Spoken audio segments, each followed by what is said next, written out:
For the last 24 hours, I haven't sent a single text message. Every text you see on this phone was sent by him. I used my software engineering background to program ClawdBot into texting people for me. And today, I'm gonna see if he ruins my relationships or saves them. I'm gonna be putting ClawdBot through 3 tests, each one upping the stakes. The first one will be responding to my gym buddy. The second one will be responding to a scammer. And the final test, responding to my girlfriend. I got this to work by using one of the skills from ClawdHub. By making some modifications to it and using an LLM I hosted locally on an old PC, I managed to make it work. If you're interested in knowing how I set this up, leave a comment below and I'll make a tutorial on it. Okay, I told ClawdHub to start our texting script. Let's first begin with my gym buddy.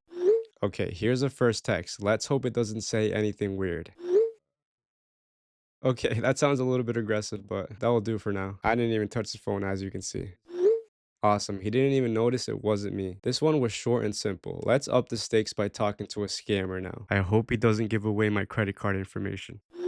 Okay, so I just got one of the delivery failed scam texts. Perfect timing. I'm gonna tell ClawdBot to pretend to be a confused elderly man. Okay, so the scammer seems to be believing us so far. So far, so good. Okay, this was actually a funny response. ClawdBot is actually doing a pretty good job, surprisingly. Let's move on to the last challenge, the one that could potentially cost me my relationship. Okay, this response is a lot, but let's see how ClawdBot is able to handle this.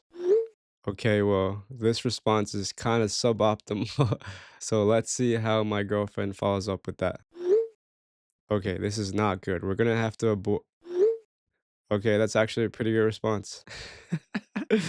It looks like ClawdBot almost ruined the day, but it managed to save it last minute. So, can you replace yourself with AI? I mean, technically, yeah, but I wouldn't count on it just yet. My gym buddy actually showed up to the gym, the scammer gave up, and my girlfriend didn't leave me today. But the stress of seeing what it says, not worth it. I'm turning off ClawdBot for today before it declares war on my contacts. But if you want to be risky and build this yourself, drop a comment below telling me you want it. Thank you for watching, and I'll see you in the next one.